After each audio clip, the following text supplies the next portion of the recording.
Joe Foster, the man behind the billion-dollar brand. You're back 18 months after our first chat that you kindly gifted to me. How are you? I'm doing fine, thank you. And the book is doing fine. And the book has created an awful lot of interest. So we're traveling. We're traveling a lot. Really are. Julie and I were all over the place, all because of the book, and maybe because you've been so good to bring us on your show uh, and make this podcast. So everything helps, and we're happy with that. I'm sure when we last met, you were living in France. Are you back in the UK now? Yes, we were in France during COVID. We had a property there, but when COVID was over, we found it wasn't the right place for us. We were too much in the countryside. Plus, the book was gaining momentum, and so it meant that we had to come back to the UK.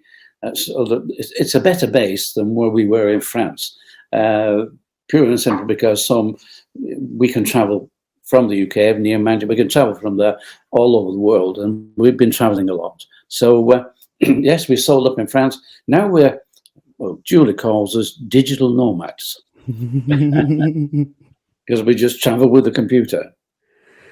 And that was almost your favorite part of your role at Reebok when you were going global and essentially selling the brand. Again, you're doing that 20 years on. You're still selling the brand across the world, right? Well, I mean, I'm trying to sell the book. And I'm trying to sell Joe Foster now. I spent 30 years selling Reebok, and having written the book, now we're selling Joe Foster. But very similar. I mean, I spent a lot of time at 35,000 feet flying around the world, and I was glad to give that up and sort of no more 35,000 feet. Now we're back again. Now we're doing the same thing. Joe, that's exactly why I wanted to have you on, because I feel like the first time around we shared the Reebok story, but now I want to share the Joe Foster story. I'm so delighted that I got to pick that kind of account or that autobiography of Reebok almost 18 months ago. It seems like over the last 2 years, seeing you travel and seeing Julie travel, that you've got younger and I've got older. That's what it seems like. It seems like there's a new lease of life in you. What Well, have you learned? What have you learned over the last 2 years about when you've been telling your story? well, it is very much the same with Reebok, and that is you've got to enjoy it. And what I've found is that there are so many people want to know inside story in the book. So the book tells the story, and there's sort of I'm going to say the problems you go through and the energy that creates because you're enjoying it. And it's the same with the book. I guess it's that determination that there's no point in writing a book unless people will read it. That means you've got to sell a lot of books, or you can sell it. We've got the audio now. We've got the Kindle, so it's out there on so many different platforms. But what we'd like to do is to become a bestseller in America. That's the target, and that's why we go to America in 3 weeks' time, and we're there until the end of October. Then we go on holiday. We're not back in the UK until I think it's middle towards end of November. So, but next year, the plan so far is to spend 10 months in America and do both the West and the East Coast and some places in between. And probably drop down into Mexico and a few of the Latin American countries. So, yeah, next year is even busier so far. I remember from your story when you were still running Reebok, your primary focus was to sell Reebok. You didn't care about having your ego or your brand attached to Reebok. You just wanted to sell Reebok. And now, like you said, you want to sell Joe Foster and Shoemaker. Yes. Why did it take you so long to finally write the book? Well, it was, I guess, really the reason I started writing the book is that having retired and sort of lying back in Tenerife, excuse me, taking the sun. By that time, Wikipedia and Google, and we had these fancy devices called computers, laptops. So I'm reading what they're saying about Reebok and how it started. And no, that's not how it started. I mean, one said that the old company J.W Foster Sons, now the grandsons, just changed its name. Well, we didn't. And then there's a photograph of Joe Foster, founder of Reebok. And it's not me. I don't know who it was. No idea who it was. So you get to the point and you say, well, I better write a book. I better tell the story. This is the story of how Reebok started and where it came from and where it's gone to. So that was the reason for writing the book. And of course, as I said earlier, no point in writing a book unless someone's going to read it. So mission now is to do that. And because it's Joe Foster, I've got to sell to my name now. I've got to become a star. You know, I'm going to pull my book over. I've got a couple here. I've still got mine with all my notes on it. Oh, right. Oh, brilliant. It's one of my prized possessions, Joe. For the people that haven't heard the Reebok story and haven't listened to our first podcast together, can we do a recap of where Reebok first started? Where Reebok first started? Yeah. Well, that's sort of halfway through the story, in a way, because the story is about your me, grandfather. But it started with my grandfather, 1895. Can you believe it? 1895. And he was a 15-year-old. And he made himself a pair of running spikes. Reason he made running spikes is he was a member of his local athletic club, Bolton Primrose Harriers in those days. I don't know where the Primrose came from, but he was a member of an athletic club. And his father was a confectioner, but he didn't want to be a confectioner. He wanted to be a cobbler, like his grandfather. His grandfather was a cobbler, and he used to go down and visit his grandfather. And but his grandfather just didn't repair street shoes. He also repaired cricket boots. And the cricket boots had spikes in the bottom. And we think, grandfather probably said, why have they got spikes in the bottom, Granddad? And we also think the answer would be it gives them grip because they're playing on grass. And, you know, when you're running, when you're bowling, you're batting, or you're in the field, you don't need to be slipping around. You need grip. So that gave my grandfather an idea. He was part of the running club. And, you know, if you're running on a cinder track, the cinders just run away from you. You thought, if I put some spikes in the bottom of my shoes, will that improve things? He did, and it did. And in his next race, he came a very unlikely second. And all his club mates were looking at him, wondering why he'd improved so much. It was the spikes. That was the start of his business because, okay, they all wanted spiked shoes. So J.W. Foster, he started making spiked shoes for his club mates, and then that went on to the different clubs around Bolton where he started. So in Lancashire, so it just spread, and he actually became internationally well known. Got a lot of gold medals in 1908 at the London Olympics. But did Eric Liddell not wear your grandfather's shoes? Eric Liddell did, yes. Yeah. Yes, Eric Liddell, and we have Harold Abrahams and Lloyd Burley. Wow. All three, they were in the film Chariots of Fire. And that film, it immortalized those athletes. They all won gold medals in the 20s. In the 1920s, they all won gold medals, and that film was about them. But my grandfather made their shoes. They got the gold medals and the records in my grandfather's shoes. So that's my grandfather. Unfortunately, he died in 1933. And I wasn't born until 1935. When I entered, but I happened to be born on his birthday, 15 months after he died. So, coincidence? Probably. And my grandmother insisted I brought my name with me. So, he was called Joseph William. I am Joseph William. Shorten that, Joe Foster. Fantastic. So that's where you got your name from. I don't think that's coincidence at all, Joe. So that was just after a war-torn Britain, right? Did you get much of an education as a young man, given the kind of circumstances in the 1940s? Well, I'm born in 1935. The war started in 1939. All the lights, well, we have to have blackouts because of air raids. But you know, I'm 4. I'm 4 years old, and the war wasn't over until I was 10 years old. And you know, when you're a kid like that, this is normal. You know, this is what's different. You know, at 4 years old, I wouldn't know much about life without a war being on. So I lived those early years through the war. Education. Most of the male teachers, of course, had gone off. They were part of the war effort, fighting wherever they were, in France or whatever. So our education was really whatever few women teachers were left.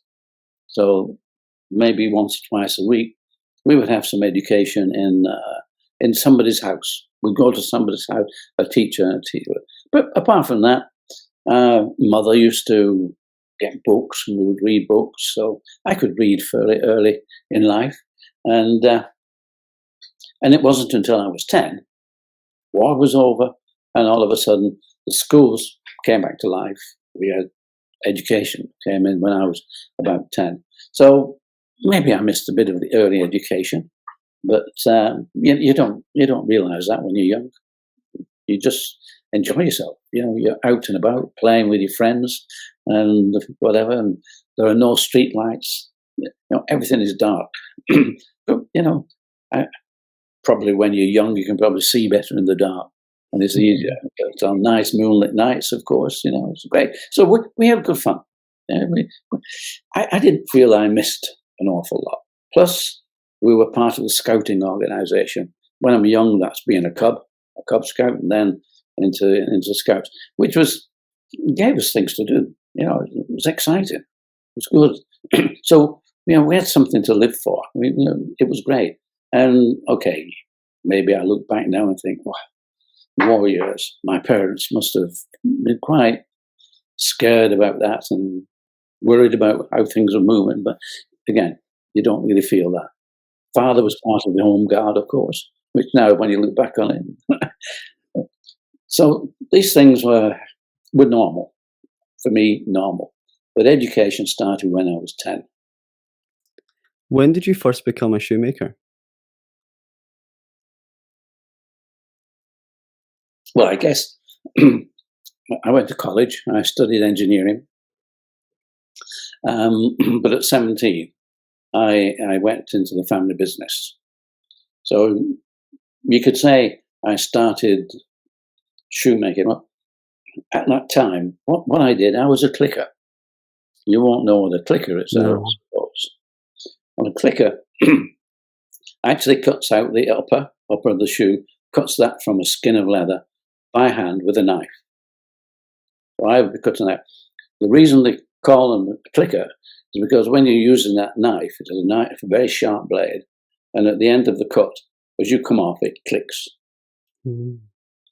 You just get that noise as you come off at the end. It clicks as it comes out of the wood. So that's why they call them clickers. They are a bit of education. And that was my start. But I only had 12 months because we're talking about now 1953, not long, only 8 years after World War II, and we still had national service. So, and that was conscription. We had to do it. If you were fit enough, of course. If you were not fit, if something wrong with you, you didn't do national service. But fortunately or unfortunately, I was fit enough to do national service. And so was my brother Jeff. Jeff and I were almost at the same time. Although Jeff was older than I was, he got deferred. I didn't get deferred, so we both, at 18, I went off to do my national service. Where was that, Joe? 1953. Yeah. And where did you have to do your national service? Well, I did my, you do training, of course, square bashing, they call it. You do all the training, naturally, you know, until you become, and then I went into radar. So radar, and this was on the East Coast at a place called Bordsea, which is near Felixstowe, the port of Felixstowe now. Actually, the port of Felixstowe was an RAF regiment there. And they during the war, they were doing this sea rescue. So they had the boats to rescue any airmen that went down in the North Sea. They would go out with the boats to rescue them. But now that, of course, now it's a big port. Felixstowe is a big port. Well, very near Felixstowe, across a river called River Devon, is Bawdsey Manor. And Bawdsey Manor is where they actually, I don't know if they invented it or just developed radar, but they developed the radar there. And when I went, our radar site was a place called Trimley Heath, just outside Felixstowe. And it was a very old, almost like just a shed, a big shed with just these radar screens in there. And it was cold and everything. But I'd only been there 3 months when they opened this very new bunker, rotor bunker, I think it is, which was underground. And I think it almost went out under the sea, and that was Bawdsey. And it was the latest device, very, very modern. In those days, very James Bond. After your national service, were you ever inclined to continue in the military or continue a career in that path, or were you dying to get back to the family business? And ultimately, how was the family business when you returned? Well, at 17 or 18, going in, I really hadn't considered business very much. It was like enjoying life. I was playing badminton. You went to the local dance halls, normal things. You pick up girls and you enjoy yourselves. There's a nice group of you. So we were enjoying, having fun for life. It was only when we were in the Air Force, mother's not doing your washing, mother's not looking after you, meals or whatever. And you've got to start thinking of ways of, looking after yourself, getting the best out of it. So for me in the Air Force, yes, I went into radar, but as I said, I played badminton, and I played at a reasonable level. And if you play at a good level, the forces, certainly at the Air Force, definitely, they just take you away and you play badminton. So for 15 months, I played badminton, just different places and whatever. And in those days, we had fighter command.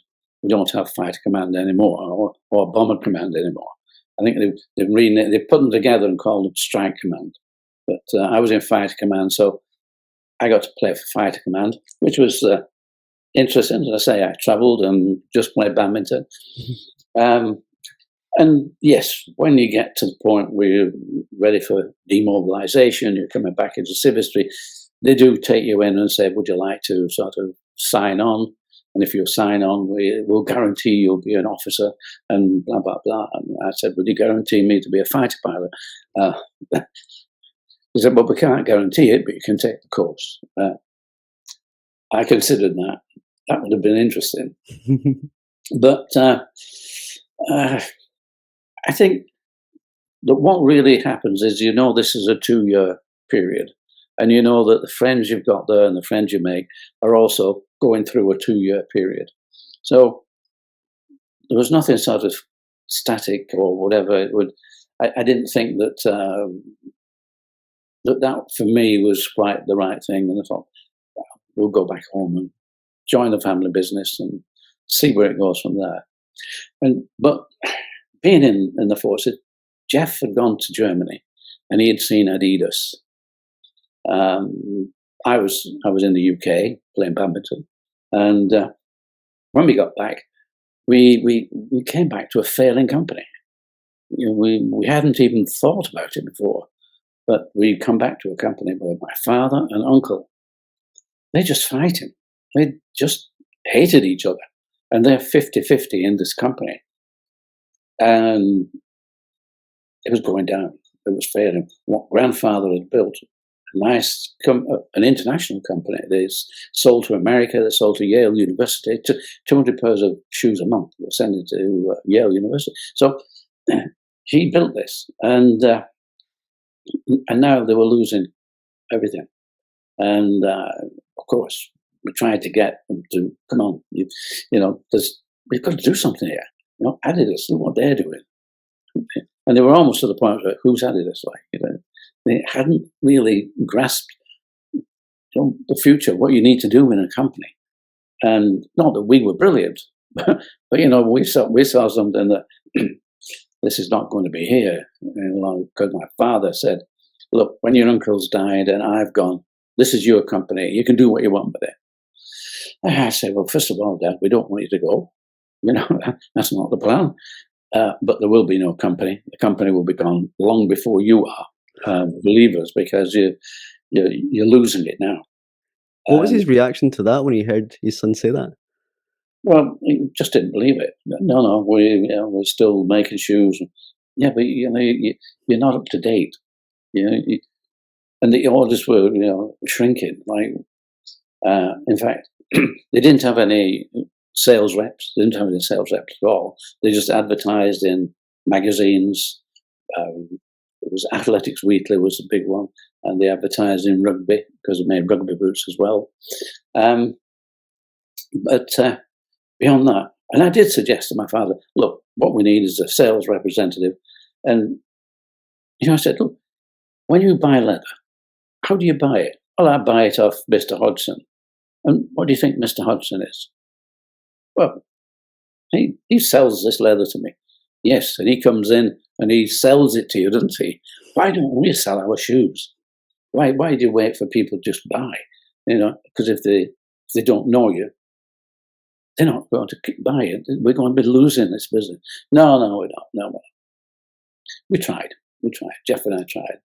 But in 1958, because we'd come out of the forces in 1955, and we went to college. We actually went to college, to a local Rossendale college, where they make shoes. Because Rossendale is an area, shoemaking area, and we went there to learn how to. What do you need? What machinery do you need? What should our company, Foster's, be actually going? What machine should they have? Materials, techniques. But what we did, what we came out with is a lot of friends. People who also were at the college, whether they were teachers or whether they were people who worked in the industry in different ways. And we learned an awful lot. And so when we actually left the company, when we left Foster's, if we needed anything, we just phoned up the college. We want this, so we could get it. So that was a great resource for us, And Jeff, he actually went to college longer than I did because he learned pattern making. Because you got to make patterns so that somebody can cut it out of the leather, and then you got to make the different sizes. As you can imagine, that you probably have full sizes and half sizes. So there's probably a range of one shoe has 11 sizes. So Jeff went to learn how to make the patterns and grade them. They call it grading the pattern. So Jeff stayed on a bit longer than me at college, and we did leave the parent company and we set up our own in Bury, and we called it Mercury Sports Footwear. Do you remember having that conversation with your dad that you and Jeff were leaving? How did that go? Well, yes, I went in to see my father on the day we decided to leave. It was a Friday. And I said, Dad, Jeff and I are leaving. This is going to be our last day. And he just ignored me. He was sitting at the desk and just ignoring me. And I said, Dad, did you hear me? We're leaving. And he sort of turned around and he picked up a letter opener off the desk, and he came towards me. And I wondered, what's he going to do with that? And he actually held it out and gave it to me. And he said, right, stab me now. I said, I'm sorry, Dad. This is not what we want. It's what we have to do because there's no future here. So, kindly wish us well. We'll be okay. But no, it was like, it wasn't good. So the leaving, that point of leaving was not good. And I got the blame. Jeff didn't get the blame. Yeah. So no, Joe's persuaded him that he's got to leave, so he's leaving with Yeah, okay. And so, because Jeff was still living at home, he was still living with the family. I had left, I got married and we got a house. So when we left, we had to sell the house to get some money. We didn't have much, but we couldn't afford a mortgage at that time. So we had to live on the premises, on the factory was. The factory had a quite a reasonable living area at the front, which fronted onto the main road. So it was reasonable to go there, but not like a nice new house. And so we moved in there, sold the house and moved in. But Jeff stayed with the family until he got married later. Then he came and he joined my wife and myself in the living quarters in the factory. We had 2 bedrooms, and that was okay, but we only had 1 bathroom, so we all had to share the bathroom. Apart from that, you know, we're in a business where our minds are on what are we doing. We all know that Reebok was a success, but was Mercury a success at the time when you and Jeff launched it, or did it take a while to accelerate? Well, we only had the name for about 18 months. And we were doing well. We were doing okay. And we started off with cycling as against competing with the parent company. They were in athletics, and we started off in cycling. And we were doing very well. Yeah, we were doing well enough for our accountant to say, Joe, you're making money. You're doing okay. Why don't you register your name? I said, what? What do you mean register the name? Mercury. I said, you better register that, because if somebody else thinks that's a good name and wants to make some Mercury shoes and starts using the name, you'll be in trouble. Oh, right. Yes. Well, okay, what do we do? So he gave me the name of a patent agent. And a patent agent, they do patents, they do registering names, all that sort of thing. And so I contacted him. And I said, look, we've got to register this name, Mercury, because our accountant tells us we need to do that. Okay. He came back a short while later, said, sorry, your name's already pre-registered by British Shoe Corporation. Oh, what do we do? I said, leave it with me. He came back a bit later and said, look, they've offered it you for £1,000. £1,000? That must have been a lot back then. Well, we'd just set up our factory for £250. Everything. £1,000? And he said, well, look, if you can't pay for it, you can actually take them to court, because they're not using it. They've just got it registered, but it's not being used. You take them to court and claim the name. I said, how much will that cost then? He said, £1,000. What's the point? So he said, well, look, if you can't buy it and you can't challenge them on this one, you don't have to make up another name. You know? I said, but don't bring me 1, bring me 10. 10? And it was a nice day in May, and he pointed through the window. He said, well, like that, Kodak. And I'm saying, Kodak? What's with Kodak? Well, they made the name up. It's an invented name. Doesn't mean anything. It means Kodak. Everybody knows what Kodak is. Right. So if that's the best way, then nobody can dispute it. Okay. He said, but you've got to bring me 10 names. So why 10? He said, well, these have got to go to the registrar. And the registrar, if you only do it 1 at a time, it'll take him about 2 or 3 weeks before he comes back, having searched the register and tell us why you can't or you can't have it. If you can't have it, it'll give you different reasons. Either somebody's registered it in a different order. We were in class 25. Class 25 is footwear and bags. So, okay. Right. So we need to find some names. You must have done it. You must have sat down and think, what can I call this? What? Let's give it a name. Okay, so we sat down around the table and we're coming up with names like Cougar Sports. It's not bad, is it? No, it's not bad. Falcon Sports. Okay. Yeah. But I've got to take you back now to 1943. 1943, like COVID, you couldn't go anywhere. middle of the war. The war was on. So we couldn't do anything, so they had local events. And I was entered into a 60-yard race, and I won it. I won the race. I had Foster spikes on, big advantage. But I won the race. And I got for my prize. And what do I get? I get a dictionary. I'm saying, guys, where's the football? I mean, football. What can I do with a dictionary? Yeah, I could kick it about a bit and do some, middle of the war, there's no education, so what do I want a dictionary for? And it was an American dictionary, a Webster's American Dictionary. And at the time, nothing sort of clicked with me that American dictionary. I was just disgusted. I've got a dictionary and not a football. So let's fast forward to 1961. And right, we're now searching for names. And it's actually 1960, that's good. 1960, and my dictionary sat here by me.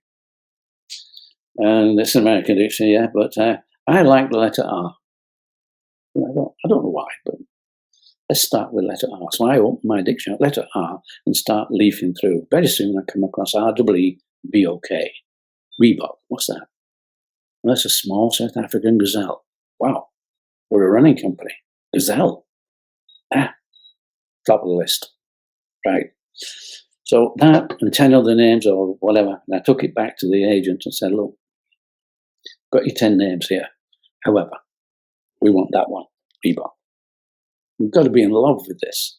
It's got to be our passion. We need to make it happen. He's a lawyer, though, and the lawyer said, well, Joe, it's okay. We'll see what the registrar says. It took him about a couple of weeks before they came back. We put all these names in. And he said, Joe, you've got your wish. You can have Reebok. Fantastic. There were a couple of things that small phonetic objections. One was Railbrook. Railbrook was Tootles made shirts, men's shirts, and they called them Railbrook. But the agent said, don't worry, he said, I'm their agent as well, and we're not going to object. But the registrars made a caveat, and one of the problems, he said, if somebody comes along and wants to make shoes or are making shoes out of Reebok skin, we can't stop them. Okay, well, I had a good Jeff, and we're looking at it. No, that's never going to happen. No one's going to do that. No, we're Reebok, right? We're Reebok. But the registrar insisted, okay, you're going to do that. We're going to put you in the B section of the register. Only 3 or 4 weeks before this, I'd only heard we had a register. Never mind a B section. Well, okay, doesn't matter. Right. So 10 years later, the registrar comes back and said, we've moved you to the A section. Oh, right. Why is that? Why is it? Now everybody knows that Reebok is a sports shoe. It's not, the animal has to take second place. Oh, wow. Was that your first indication of how big the brand became? Was that the first moment you realised, this is bigger than we once thought it was? No, we were not that big even in those days. We're talking 18 months after we just started. So we're still a very small company. I think the first realization that we were doing something was 4 years after we'd started, and we got a letter from the Adidas lawyers. Yeah, we got a letter because in those days our silhouette was 2 stripes and a T-bar. Was that the one that was inspired by British Airways? No. That's the vector which we moved to. Okay. This was just 2 stripes and a T-bar. And they said that's infringing our 3-stripe registered brand. So we're 4 years into our business, and okay. And, we opened this letter and, what next? What do we do? It only took a few minutes for us to realize, just a minute, Adidas know we're here. Adidas think it necessary to write us a letter to say that we're infringing. Wow, that's great. Let's pin that on the wall. So let's pin it on the wall, and we change our silhouette. So we changed our name. We could change our silhouette. Why not? And we did. So that's the one which they say inspired by British Airways, and we then got it's a bit of an arrow shape. It's called the Vector. I call it a Vector now, and that's stayed till today. Now it's like forever. Now that's the Reebok silhouette. So we got our silhouette that way again. Now I think Reebok was probably a better name, definitely a better name than Mercury, because it comes off easy. It's 2 syllables, and everybody loves it. Reebok, yeah. And then we end up with a very distinctive silhouette, different from our 2 stripes and a T-bar. I think Gola have 1 stripe and a T-bar, but so we end up, and so I think that's what made me think that we're obviously not doing things right if we get a problem. So the problem is not really something to say. It's something to worry about. The problem is great. Now we can move on. So problems are, in a way, they're the challenges that get you from where you are to the next step. And I think at that point, when you're saying, did you realize that your brand was growing? The fact that Adidas needed to send us a letter, yes, it meant, hey, somebody feels that we're pushing a bit too hard. We're getting a bit.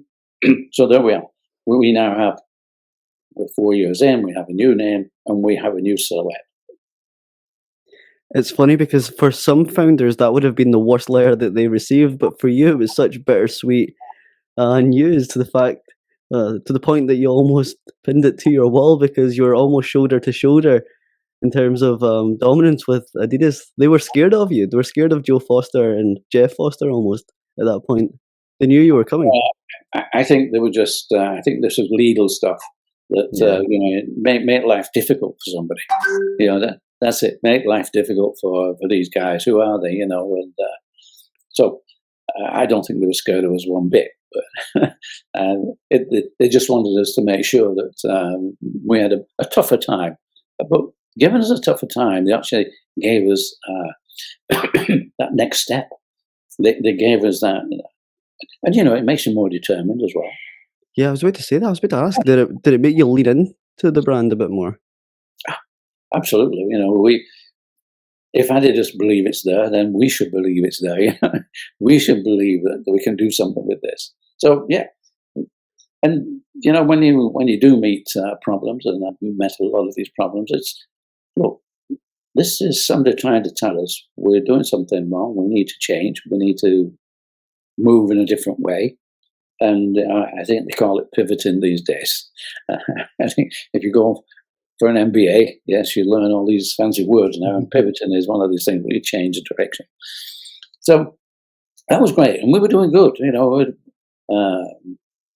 We weren't in football or soccer, as the Americans like to call it.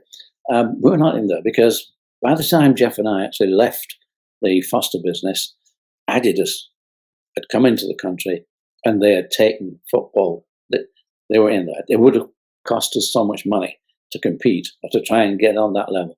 And as you know from what we were saying, we didn't have any money. We were working on a shoestring, and literally. So yeah. So we had to go somewhere where we could own it, and we managed to own the athletics and running side. We managed to own that. We became, we were the number 1 in the UK in athletics, but it's not a big business in the UK. Then it wasn't a big business. I mean, right now, everybody wears sneakers, but the word sneaker wasn't even invented in those days. So we were in athletics, and I knew if we were going to grow as an athletics company, we needed to get to America. So that was the next step, getting to America. How did you do that? Well, I'm suggesting to the guys that I should go to America and try and get in there, but Everybody's saying it's too expensive. Can't do that. We haven't got the money. We've not got the money to send you to America and do whatever. But fortunately, I'm reading a magazine, Eurosport, and the government are advertising in the magazine, we want you to export. And we want you to export to America. Okay. And so they said, we're going to, in their advert, we'll pay for you a stand at the NSGA show. The NSGA show is the National Sporting Goods of America. They put a big show on every year in Chicago in February. It's cold. What do you mean, February? Chicago, February is freezing. Absolutely. And so we'll pay for that. We'll pay for your airfares. We'll pay as well. We'll pay for your return airfare. We'll pay for a stand. And we'll pay 50% of all your expenses whilst you're over there. So your food, your hotel, whatever. So nobody complained then. You can go. Joe, you can go. Jeff loved the factory. He loved being in the factory. I wasn't as keen as he was, but he loved the factory. I'll look after the factory, do all the shoes. You do everything else. So my job was everything else. So I did a lot of the designing and all the selling and the marketing and whatever else you needed. And I even used to print our brochure. We bought a Gestetner offset printer, and I'm printing all the brochures that we were sending out to athletes. And so I did all these other jobs, yes, as well as in 1968 going to America to the NSGA show. I went with a friend. That was Bob Brigham. He was in the outdoor business, still is in the outdoor business. Alice Brigham, they've got shops all over the place. So he's still in the outdoor business, but he's in the outdoor business. I'm in sporting goods business. So he came with me. The reason he came is I was making a boot for him. We were making a climbing boot, which is a very lightweight boot for just rock climbing. And that was a good business for us. It was nice, steady. So we went to America, and we went to New York. He's looking at the outdoor stores. I'm looking at the sport goods stores. Great, right? And then we move on. We move on to Chicago. And, okay, Chicago, as I said, it's cold, bitterly cold. But you're in the, in one of the, they have the, what's it called, I'm trying to think of the name of the... McCormick Place. My head over here and prompt me with when I forget things.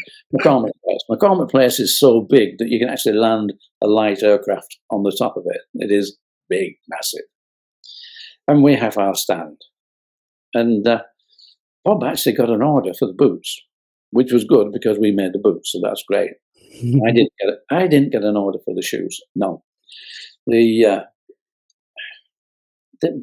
guys were coming up and saying, "Wow, this is great. Yeah, lovely stuff. Where do we get it from?" And I'm saying, "From England."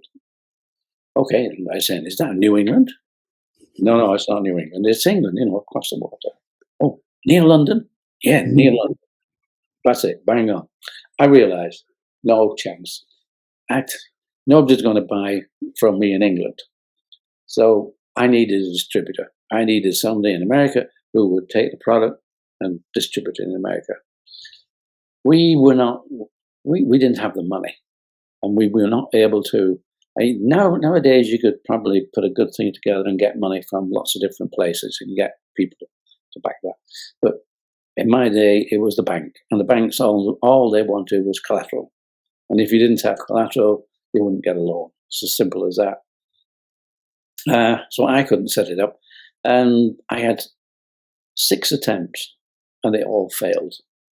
All failed miserably. Well, they failed. One guy I was with for 4 years trying to get into America. Didn't work. So in 1968, when did I get in? 1979. 11 years of going backwards and forwards to America. And the reason is this stroke of luck we had. We were there at the right time. When running became a big category in America, it became big. At the end of the 60s, it was quite small, but just starting to grow. and there was a magazine called Runner's World, and they would print, tell you where the next race was, who'd run all these other races. Just a small single page job. By 1975, it was full color, 50 pages, tell you everything. And Was this the magazine that would rate different types of shoes? well, this was talking about athletics, not about shoes. Okay.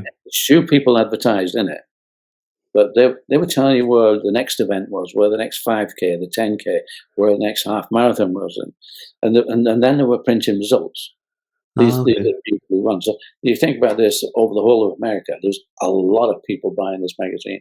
You got 350 million Americans at that time, and at about 10% by mid-70s, 10% were out there running. And so the magazine is doing great.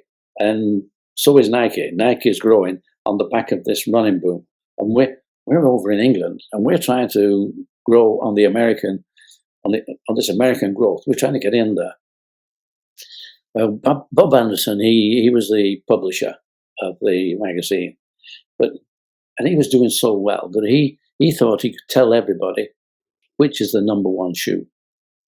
And he did, and it was Nike. So this Nike shoe, yes, but the problem is Phil Knight couldn't match the orders, because if you think there's 35 million runners in America, when somebody says this is number one, 10% of those, 3.5 million, we want that shoe. He's bringing them in from Japan. Could the Japanese lift up the production? No, they couldn't do it. 12 months into this, Bob Anderson said, no, that's not number one anymore. We've moved on now. This other one is number one. I forget whether that was a Saucony, Brooks, or a New Balance, or a Tonic. I don't know which that one was. I forget now. Same thing happened. The production didn't match. So next year, Bob Anderson changes this. Instead of saying there's a number one, he's now going to change to a star rating. So 5-star shoes, they'll be the best, so on down. And that was a point where I knew we could make a 5-star shoe. Getting the number one was a bit of a lottery. Maybe if you advertised a lot more, and Nike were advertising a lot more than we were advertising, they had more success than we had. I knew we could make a 5-star shoe. And by the time 1978, this is where we are now, we made Aztec. Well, I say we made what's called Gold Range. The Gold Range was Aztec, which was our trainer, which would be the big seller. We had Midas, which was a racing shoe. And we had Inca, which was a spike track shoe. So, right. We actually had, it was Edmonton Commonwealth Games in 1978. And we got a lot of medals with our Gold Range. We got lots of medals. Okay. So now I'm going into 1979. I'm at February, Chicago, 1979, and I've got my, what I think is going to be a 5-star shoe, Aztec. So, okay, along come Kmart. If you've never heard of Kmart, Kmart are like they're not food or anything like that, but the big stores all over America, big stores selling whatever. Kind of like a TK Maxx, right? Pardon?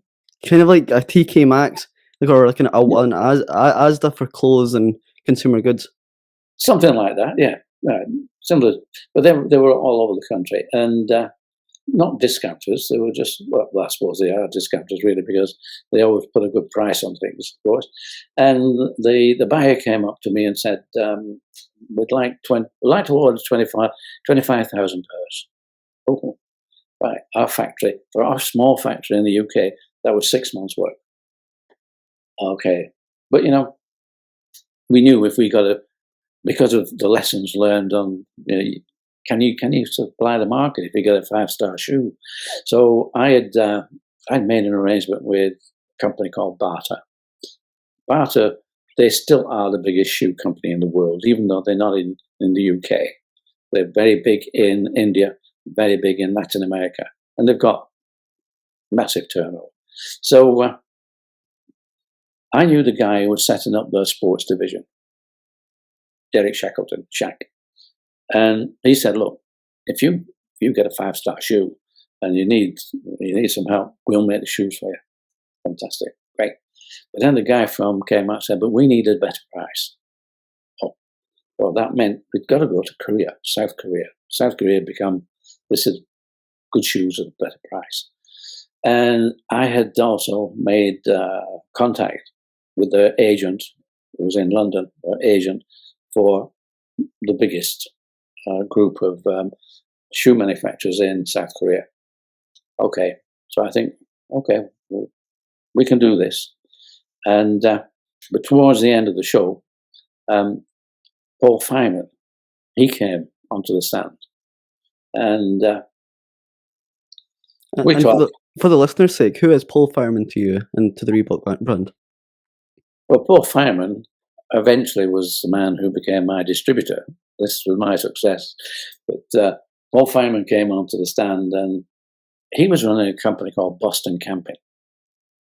And Boston Camping, they were doing the same that they've been doing for the last 10 years.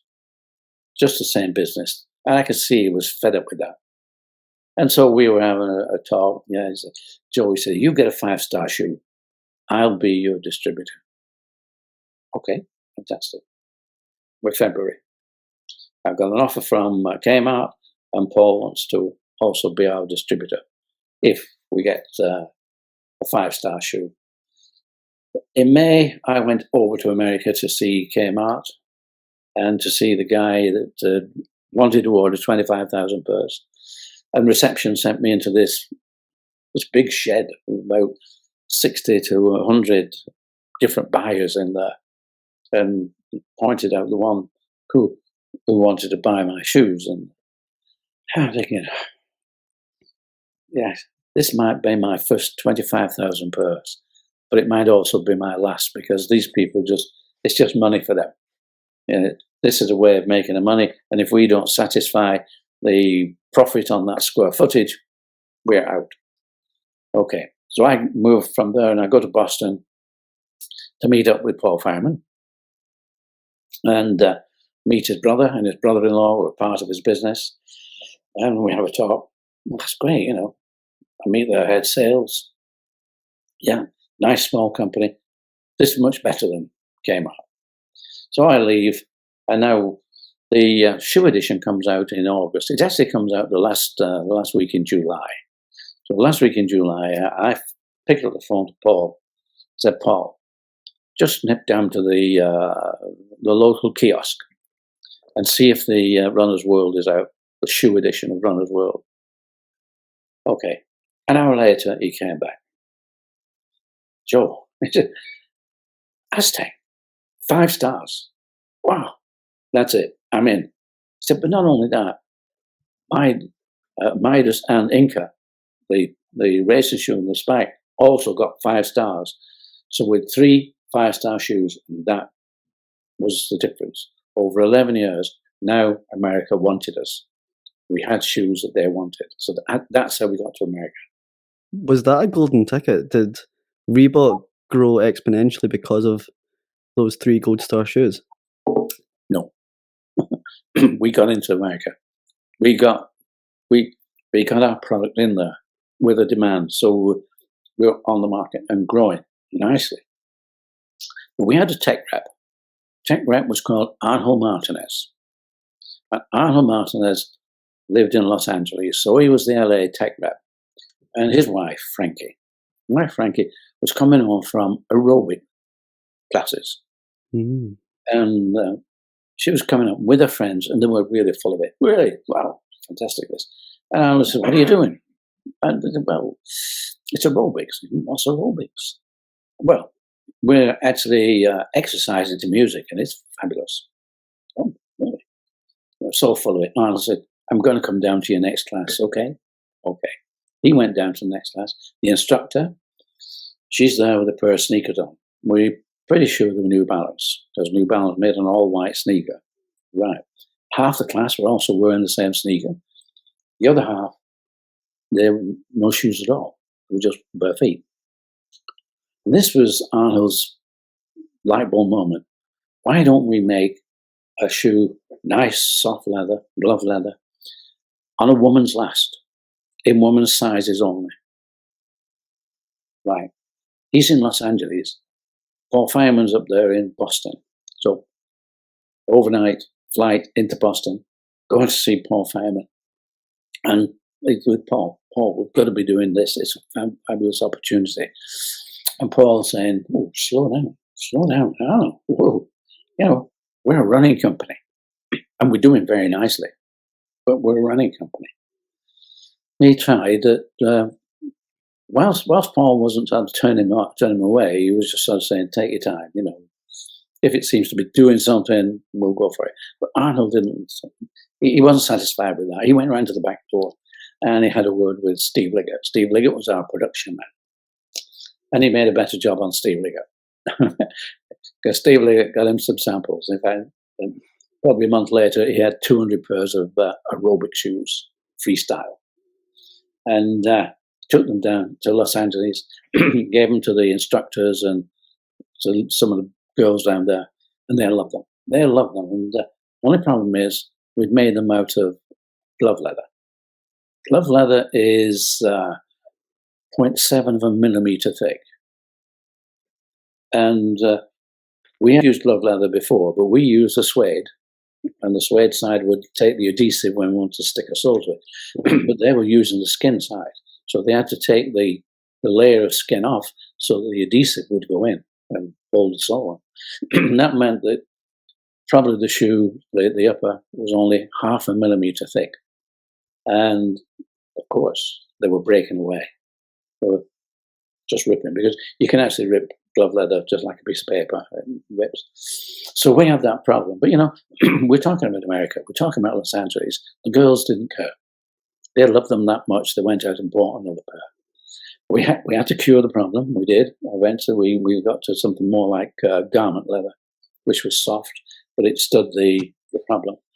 But then, when Jane Fonda went out and bought a pair for her videos, she did exercise videos. That was it. Just took off. Just absolutely. That was the one that went exponentially growth. At that point, we were a $9 million business. Nice, growing nice. 1 year later, we were 30 million. Year after that, 90 million. And 300 million, then 900 million. So in that 4 to 5 years, we went from, say, 0 to 1 billion. That's the growth that Reebok had. It was fantastic.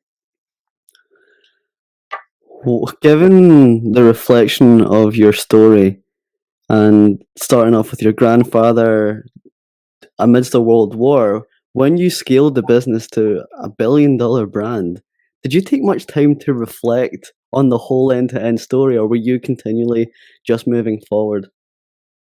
Well, I think it probably took me until I'd retired to really take that in, because when you're actually doing it, you're just running. It's full pace, and there was a problem with it.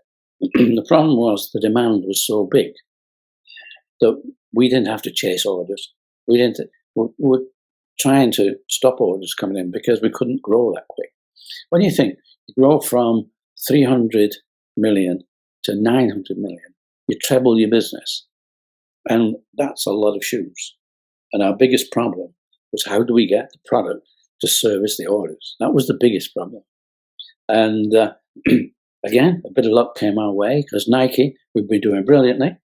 Suddenly they hit a wall, and suddenly the sales dropped. They had to come out of 3 factories in South Korea, just when we needed them. So we just moved straight in, and that was it. You know, as I say, Nike had problems when they became a number one product by Runner's World, and other companies the same, because they couldn't scale up manufacturing, not the company, and manufacturing couldn't scale up. So we were so lucky to be able to get in there, and so we didn't lose that position. Otherwise, somebody else may have come in and started making aerobic shoes if we couldn't satisfy demand. But we satisfied demand, and that made us number one. We overtook Adidas, we overtook Nike, and Reebok at that point was the number one sports company globally. How much revenue were you making at that point? Well, the revenue when we would be about 3.5 to 4 billion at that time.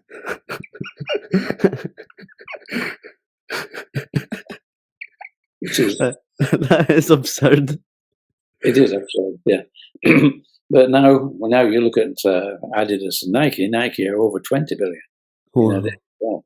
And Adidas are nearly 20 billion. So those companies have grown. But I say our problem was finding the product rather than finding sales.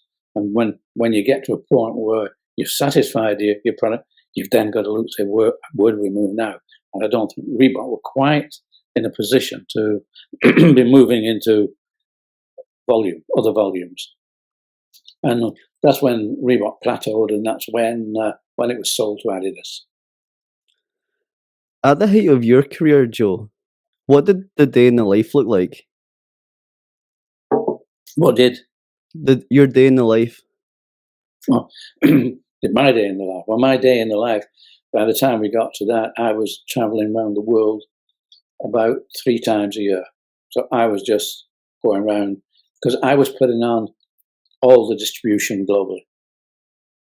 And I put on about another 30 distributors, because I left America to Paul Feynman, and he did a brilliant job. Fantastic job. They were growing tremendously.